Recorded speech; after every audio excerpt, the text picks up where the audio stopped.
어떤 목사 시골 마을에 교회 부흥회를 가셨습니다. 부흥회를 진행하는 중에 어디에 편지를 보낼 일이 있어서 편지를 갖고 내려가다가 한 소년을 만납니다. 소년에게 얘야 여기 우체국이 어딨니? 이렇게 물어봅니다. 우체국 가는 길이 어딨니? 그랬더니 아이가 예 저쪽으로 가면 있습니다. 이렇게 이야기를 합니다. 그래서 이 목사님이 고맙다 그러면서 얘야 내가 너에게 좋은 소식을 하나 가르쳐줄게.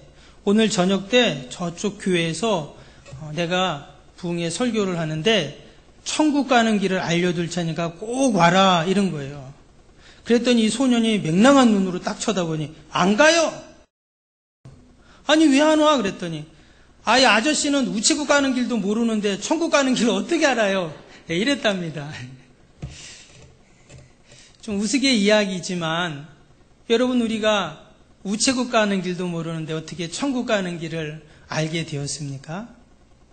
우리는 사실 한 치 앞을 모르는데 어떻게 영원한 하나님의 나라를 알 수 있게 되었을까요? 그럼 이것이 은혜인 줄로 믿습니다. 우리 좀 전에 우리 찬양단이 같이 찬양했던 것처럼 정말 우리는 은혜 아니면 살 수가 없죠. 지나온 삶도 하나님의 은혜였고 지금도 은혜이고 우리가 이 땅에서 살아가는 마지막 날까지 우리는 늘 하나님의 은혜로 살아가는 줄로 믿습니다. 여러분 요즘에 어떠한 것에 관심이 있습니까? 아마도 이 신종 코로나 바이러스 감염증에 대한 관심이 지대할 줄 압니다. 과연 우리나라에는 몇 명이나 확진자가 생겼나? 또 그 확진자들이 어디를 다녀갔나? 그 제가 보니까 요즘에 인터넷에요. 그 코로나 바이러스 감염에 대한 실시간 상황판인 그 웹이 있더라고요. 그래서 그 앱을 딱 깔면 지금 전세적으로 몇 명이 확진을 받고 몇 명 죽고 뭐 어느 날 딱 나옵니다. 그리고 또 이 확진자들이 다녀간 동선을 지도로 다 그려놨어요. 그래갖고 서울에 있는 사람들은 그 지도만 보고 이 확진자가 여기 갔으니까 여기 그리고 피해서 다닌답니다. 그런 시대가 됐어요 지금. 아마 우리 새학년을 맞은 아이들, 학생들은 이번에 우리 선생님이 누굴까? 그거에 관심이겠죠. 우리 반 친구가 누굴까? 아프신 분들은 건강에 관심이 있고 취업과 이직을 준비하는 분들은 구직에 관심이 있을 것입니다.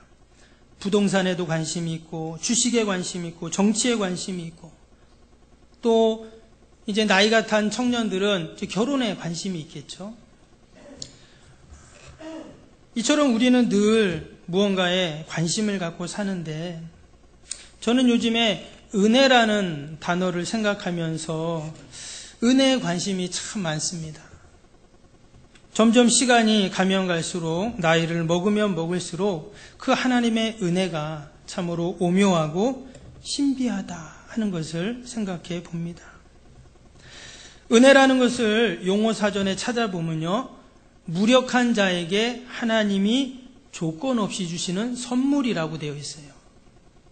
무능력한 자에게 하나님이 조건 없이 주시는 선물이 은혜다라는 거예요. 그래서 우리가 하나님 앞에 하나님 은혜를 베풀어 주세요.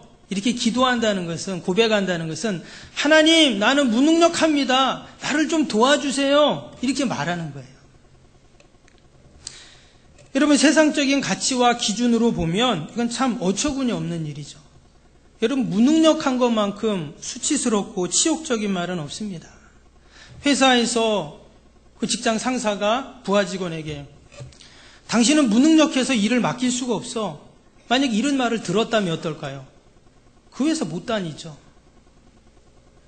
그런데 은혜라는 말 속에 나는 무능력한 자입니다. 나는 하나님의 도움이 없이는 살 수가 없습니다. 이런 의미가.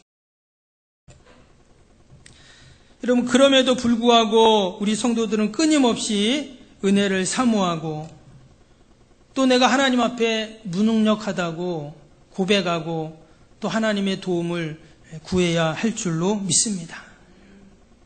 찬양했던 것처럼 우리는 하나님의 은혜가 아니면 살 수 없기 때문이죠. 하나님의 은혜에 대해서 오늘 마태복음 20장은요, 과연 하나님의 은혜가 어떤 것인가를 우리에게 잘 보여주는 그러한 본문입니다. 오늘 말씀은 예수님이 천국에 대해서 가르쳐 주면서 천국 비유에 대해서 하신 말씀이죠. 우리 1절 말씀을 다시 한번 보시면, 천국은 마치 품꾼을 얻어 포도원에 들여보내려고 이른 아침에 나간 집 주인과 같다 이랬어요. 사실 이 말씀은 포도원 품꾼 비유다 이렇게 많이 말을 하는데, 사실 원 제목은요, 포도원 품꾼을 얻으려고 아침 일찍 나간 집주인 비유입니다. 그러면 이 포도원을 가꾸고 또 일을 해야 될 품꾼을 구하러 나건 과연 이 집주인이 어떻게 했는가? 유대인들은 통상 이른 아침을 6시로 이야기합니다. 그래서 지금 그 주인이 이른 아침에 나갔죠? 새벽 6시에 지금 나갔습니다. 나가가지고 자기 포도원에서 일할 일꾼들을, 이제 평소에도 일꾼이 있지만 또 포도원에서 포도를 따고 하려면 일꾼이 많이 필요하니까 일꾼을 구하러 나간 거예요. 일꾼을 지금 찾아서 구해왔습니다. 그래서 오늘 말씀해 보면 3시에 나갔다 그랬는데, 그거에 대한 밑에 내용이 나오죠. 3시는 몇 시입니까? 제3시라고 했는데 3절에 보니까 제3시는 이제 우리 시간으로 하면 오전 9시를 말합니다. 그리고 제6시, 제9시, 제11시 쭉 나왔는데, 이제 우리 시간, 이건 지금 유대인들의 시간 이름이고요. 우리 시간은 12시, 또 오후 3시, 오후 5시, 이제 이런 말이에요. 그래서 주인이 나가고 품꾼을 데리고 오고, 또 나가서 데리고 오고, 또 데리고 오고, 이제 이렇게 계속 했다는 거예요. 근데 희한한 것은 뭐냐면, 오늘 6절에 보니까 몇 시에 나갔어요? 제11시에 나갔다는 거예요. 11시는 오후 5시입니다. 그러니까 이제 일을 다 끝날 때잖아요. 일을 다 끝날 때 또 나가가지고 품꾼을 지금 데리고 왔다는 거예요. 그래서 일을 시키고 했다는 내용이 바로 오늘 이 포도원 품꾼 비유입니다. 날이 다 저물고 일을 다 마칠 때인데, 희한하게 5시에도 품꾼을 데리고 와서 일을 시키고, 이제 일이 다 끝나고 나서 이제 당연히 품삯을 주겠죠. 품삯을 한 사람 한 사람 주는데, 여러분 아침에 9시부터 온 사람하고 오후 5시 온 사람하고, 이제 5시 온 사람 1시간 정도 일했는데, 그 사람하고 어떻게 했다는 거예요? 품삯을 똑같이 주었다는 거예요. 당연히 먼저 왔던 사람이 이제 불평을 하겠죠. 아니, 하루 종일 일한 나는 이렇게 힘들게 일했는데, 뭐 좀 전에 와갖고 일 얼마 하지도 않은 사람 똑같이 하는 거는 부당하다, 뭐 이러면서 데모도 할 수 있잖아요. 아마 지금 같았으면은 당장 그 사업주 고용주는 고발을 당할지도 모릅니다. 근데 오늘 말씀이 뭐라고요? 천국은 이랬어요. 마치 천국이 이와 같다는 거예요. 다른 말로 하면 세상의 논리와 가치와는 다르다는 것입니다. 여러분, 이것이 은혜인 줄로 믿습니다. 예수님이 포도원 품꾼 비유를 통해서 무가치한 자를 부르셔서 가치 있는 일에 헌신하게 하시고 무한한 사랑과 은혜를 베풀어 주세요. 여러분, 포도원 품꾼에서 일한 이 일꾼들, 만약에 이 주인이 그 일꾼들을 부르지 않았다면, 그 포도원에서 일하게 해주지 않았다면 이 사람들은 어떨까요? 하루 종일 그냥 하루를 공치고 일도 못하고 품삯도 받지 못하고 그냥 그런 사람들입니다. 주인이 그들을 다 불러주었어요. 기준이 없습니다. 오늘 말씀해 보면 뭐 튼튼한 사람, 아니면 공부 많이 한 사람, 잘생긴 사람, 뭐 팔뚝에 심줄 나오는 사람, 이런 게 아니었어요. 그런 기준이 없어요. 그냥 주인이 뽑는 겁니다.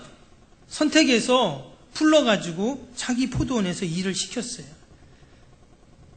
저와 여러분들도 다 하나님의 은혜로 다 선택되어서 이 자리에 있고, 우리가 하나님의 자녀가 되고, 또 하나님 우리에게 귀한 직분을 주시고, 또 주님의 교회를 섬기게 하시고, 끝까지 아멘을 안 하시네.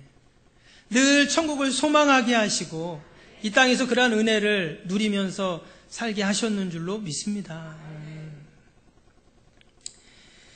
오늘 3절을 보시면 3절에 이렇게 나왔습니다. 제3시에 오전 9시입니다. 장터에 놀고 서 있는 사람들이 또 있는지라. 이미 아침 일찍 6시부터 불러온 사람들이 있어요. 근데 일이 좀 많은지 더 품꾼이 필요한지 9시에 또 나갔습니다. 오전 9시. 근데 장터에서 슬슬 놀고 있어요. 그래서 우리 포도원 가서 일하자 그랬다는 거예요. 근데 또 5절 6절 보세요. 제6시와 제9시에 12시 오후 3시입니다.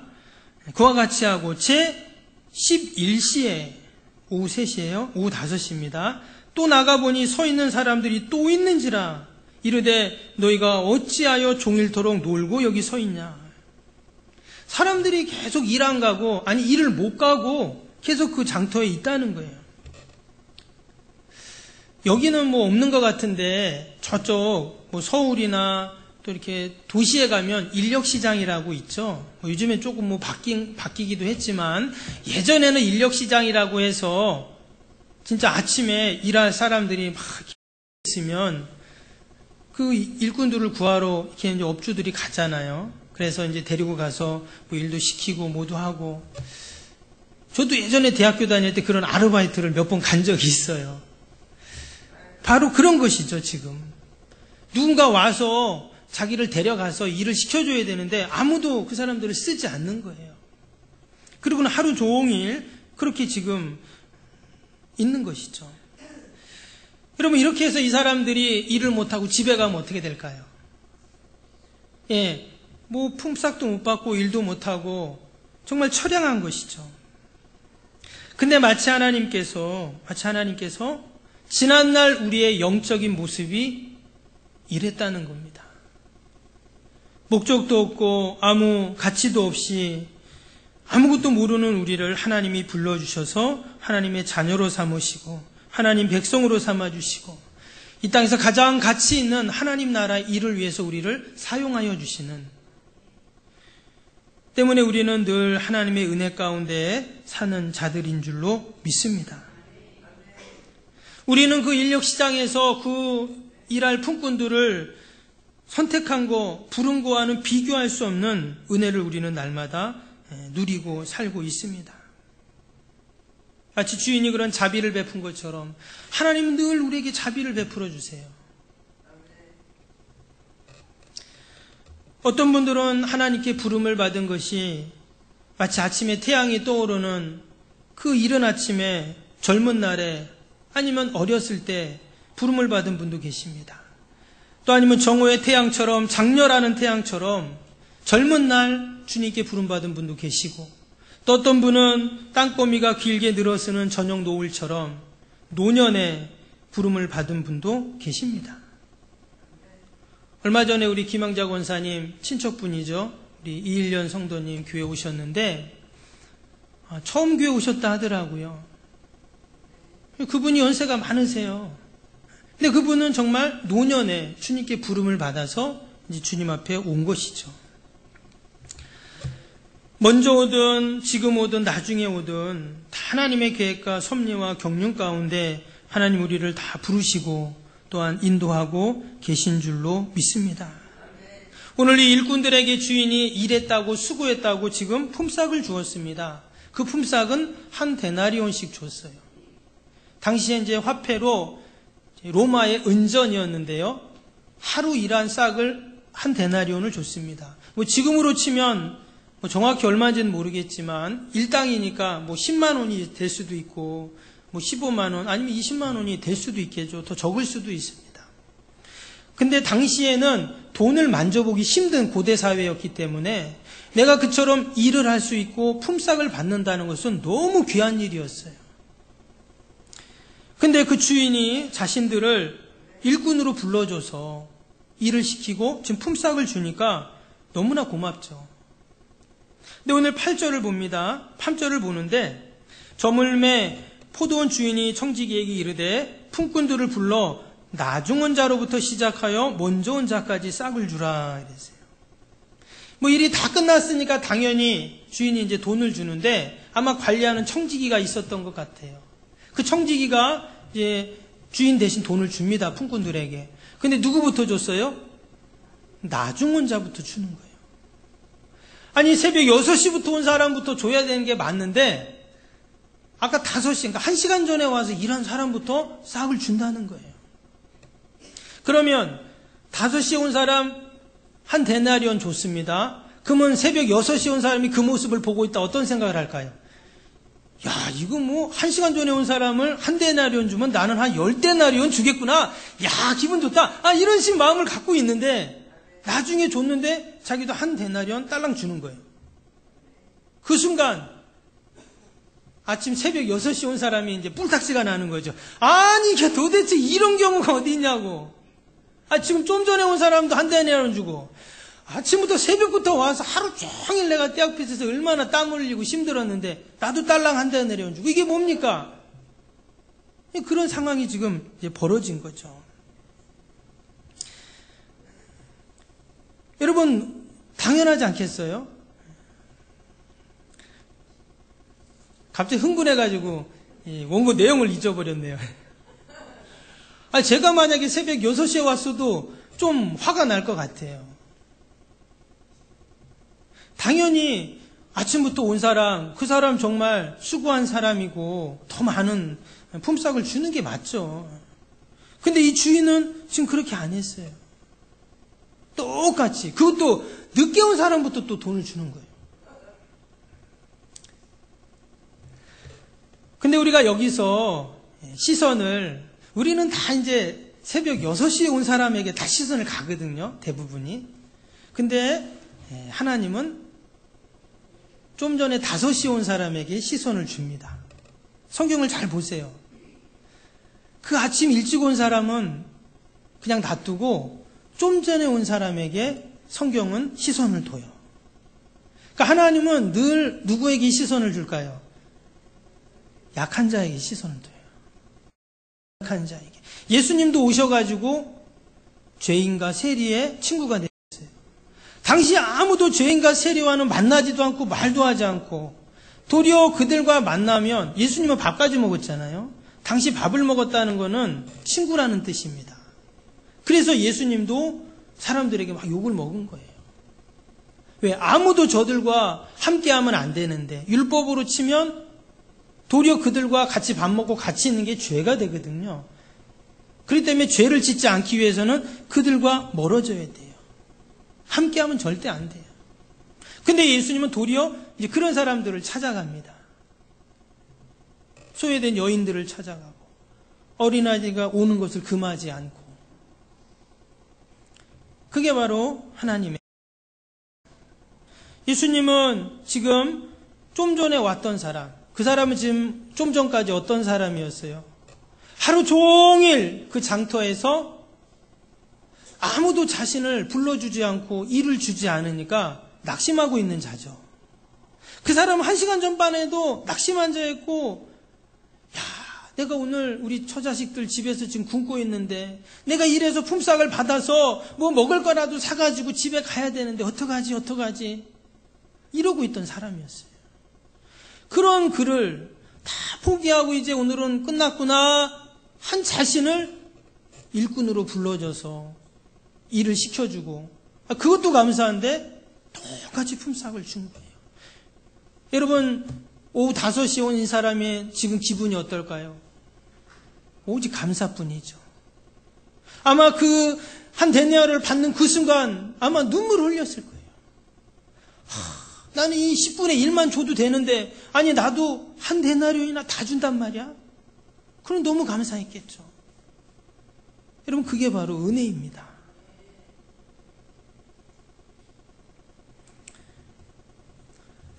여러분 우리도 다 그러한 은혜 가운데 살고 있는 줄로 믿습니다. 아침에 일찍부터 온 사람이 불평하니까 주인이 이렇게 말하죠. 15절 보시면 내 것을 가지고 내 뜻대로 할 것이 아니냐, 내가 선함으로 내가 악하게 보느냐. 맞는 말이죠. 근데 이 말씀을 잘못 해석하면 마치 하나님은 자기 마음대로 하시는 분이구나 이렇게 오해를 할 수가 있어요. 근데 이것은 인간적인 해석이죠. 전지전능하신 하나님의 모든 말씀과 행위는 하나님의 전지전능이라는 기준 가운데 하시는 것이죠. 때문에 우리가 영적인 해석이 필요합니다. 왜 하나님은, 지금 이 주인은 오해받을 만한 이러한 말을 했을까요? 그것은 바로 은혜는 전적 하나님의 주권 아래 있음을 말씀하는 거예요. 여러분, 만약에 새벽부터 와서 일한 사람, 당연히 일도 많이 했고 힘듭니다. 근데 그 사람에게 10데나리온 줄 수도 있어요. 그럼 그 사람에게 그 사람이 받은 품삯의 대가는 무슨 대가입니까? 그의 열심히 일한 대가죠. 그의 수고와 공로에 대한 대가를 받은 것입니다. 그럼 10데나리온 받아도 당연하다고 생각해요. 왜? 나는 새벽부터 와서 이렇게 일했으니까 아니 10데나리온 좀 적은 것 같은데 한 15데나리온은 줘야 되지 않나? 도리어 불평할 수도 있어요. 그가 받은 품삯은 자신의 일한 대가이고 그의 공로이고 그의 노력의 그러한 결과로 여기는 것이죠. 그러나 여러분, 하나님이 주시는 것은 그런 것이 아닙니다. 하나님 반드시 약속하신 대로 하나님이 주시는데 경제적인 세상적인 가치와 이치가 아니라 어찌 보면 이것은 세상과 정반대의 논리이기도 합니다. 그러나 하나님께서는 늘 은혜로 우리를 대하신다 하는 거예요. 아마 아침부터 온 사람은 그 하나님의 은혜를 덜 이해했을지도 모릅니다. 주인의 뜻을 덜 이해했을지도 몰라요. 그러나 오후 5시에 온 사람, 3시에 온 사람, 이 사람들은 그 주인에게 얼마나 감사하겠어요. 다른 말로 하면 하나님의 은혜를 그들은 깨닫게 되는 것이죠. 우리가 이 말씀을 근로자의 권익이나 사회의 이윤의 기준과 초점을 둬서는 이해할 수가 없습니다. 전적 하나님의 은혜 가운데 하나님은 우리를 대하시는 줄로 믿습니다. 아침에 온 사람에게는 그 주인의 긍휼과 자비는 전혀 관심이 없습니다. 내가 아침부터 와서 지금까지 일했으니까 나에게 그 일한 대가만 주면 된다는 것만 생각할 수밖에 없어요. 결코 포도원 주인에게 감사하고 고마운 마음이 없습니다. 사실 새벽 6시부터 온 사람도 만약에 주인이 그를 불러주지 않았다면 그도 그냥 하루를 공칠 수밖에 없는 사람이었어요. 좀 전 오후 5시에 하루 종일 공치고 있던 사람과 별반 다른 것이 없던 사람이었다는 거예요. 우리는 여기서 하나님의 은혜를 생각해야 할 줄로 믿습니다. 하나님은 우리와의 관계 속에서 절대로 일당을 주고받는 관계가 되길 원치 않습니다. 하나님, 내가 이렇게 일했으니까 나에게 이런 대가는 줘야 되지 않습니까? 하나님이 이런 관계를 원하지 않으세요. 하나님 우리와 늘 은혜의 관계를 갖기를 원하십니다. 여러분, 하나님은 우리에게 일한 싹을 주시는 분이 아니십니다. 만약에 우리가 받을 것이 있다면 죄인이 받을 싹은 심판과 죽음밖에 없습니다. 그러나 우리는 하나님의 은혜로 이처럼 늘 살아가면서 하나님의 은혜 가운데 살고 있죠. 로마서 3장에 보면 우리의 모습을 이렇게 소개했습니다. 기록된 바 의인은 없나니 하나도 없으며 깨닫는 자도 없고 하나님을 찾는 자도 없고 다 치우쳐 함께 무익하게 되고 선을 행하는 자가 없나니 하나도 없도다. 그들의 목구멍이 열린 무덤이여 그 여로는 속임을 일삼으며 그 입술에는 독사의 독이 있고 그 입에는 저주와 악독이 가득하고 그 발은 피를 흘리는데 빠른지라. 파멸과 고생이 그 길에 있고 평강의 길을 알지 못하였고 그들의 눈앞에 하나님을 두려워함이 없느니라. 여러분, 이것이 죄인의 모습이죠. 그런데 우리는 예수 그리스도의 십자가의 보혈의 은혜로 모든 죄의 자리에서 의의 자리로 썩어짐의 종로를 타고 허무에 굴복하며 영원히 하나님 나라를 볼 수 없는 영적인 소경이었던 우리가 이제는 하늘의 진리를 알게 되고 구원받은 하나님의 자녀 백성으로 이 땅에서 늘 은혜를 누리는 복된 삶을 사는 줄로 믿습니다. 결코 우리가 구원받은 증거는 우리의 선한 행위나 자격이나 공로가 아님을 하나님의 은혜는 우리에게 있습니다. 로마서 8장 32절에 자기 아들을 아끼지 아니하시고 우리 모든 사람을 위하여 내어주시니가 어찌 그 아들과 함께 모든 것을 우리에게 주시지 아니하겠느냐 했습니다. 하나님은 우리에게 하나밖에 없는 아들을 우리에게 내어주십니다. 하나님은 우리에게 조금 싹을 주신 분이 아니시라 자기의 아들까지 다 주시는 분이라는 거예요. 세상은 항상 뭔가 대가를 바라고 또 항상 그 대가를 치르고 뭔가를 얻으려고 합니다. 그러나 은혜는 그런 것이 아니죠. 은혜는 우리가 갚을 수 없는 하나님의 사랑이고 선물입니다. 그래서 오늘 결론적으로 마지막 16절에 보면 이런 말씀이 나옵니다. 이와 같이 나중된 자로서 먼저 되고 먼저 된 자로서 나중되리라. 이것은 교회에 먼저 온 사람이 나중되고 나중 온 사람이 먼저 간다 이런 말이 아니에요. 전체적인 문맥 속에서 하나님의 은혜라는 관점으로 이 말씀을 해석하면 하나님의 은혜를 깨달은 자가 먼저 되고 그 은혜를 깨닫지 못하면 결국은 나중될 수밖에 없다는 거예요. 하나님의 것을 계산하고 싹을 따지면 결국 나중되는 것입니다. 아무리 일을 하고 업적을 쌓고 이름을 남겨도 은혜를 모르면 결국 꼴찌가 된다는 것이죠. 오직 하나님의 은혜를 아는 자가 결국은 먼저 되는 것입니다.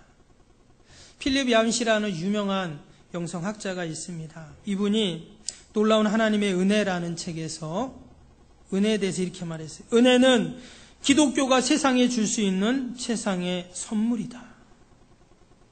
은혜는 기독교가 세상에 줄 수 있는 최고의 선물이라 했어요. 우리는 이미 말로 다 할 수 없는 은혜, 폭포수 같은 은혜, 만가지 은혜를 받은 자들인 줄로 믿습니다. 이제 우리가 받은 그 은혜를 우리도 세상에 줄 수 있는 우리의 일터와 또 우리의 자녀들에게, 이웃들에게 또 은혜가 필요한 자들에게 여러분 나눠 주어야 할 줄로 믿습니다. 앞에서 그 오후 5시에 부름받아 일했던 그 품꾼, 품삯 받고 이제 집에 돌아갔겠죠. 여러분 그 5시에 와서 일하고 품삯 받아 집에 간 그 품꾼이 집에 가서 어떻게 했을까요? 야, 오늘 말도 마라. 희한한 일이 다 있더라. 나 오늘 공치는 줄 알았는데 누가 와가지고 5시에 나를 일하러 불러가가지고 내 1시간 일하고 지금 이렇게 받아와서 사가지고 와가지고 가족들하고 즐겁게 식사하면서 이야기를 했을 것입니다. 오늘 일한 그 포도원 품꾼 주인은 참 사람이더라. 참 좋은 주인이더라. 야, 내가 그런 세상에 그런 주인 처음 봤다. 여러분 이런 얘기 안 하겠어요? 여러분 우리가 한 주간도 세상의 최고의 선물인 내가 받은 그 하나님의 은혜를 우리도 그 포도원 품꾼처럼 세상에 알리고 나누는 저와 여러분이 되시기를 주님의 이름으로 축원합니다.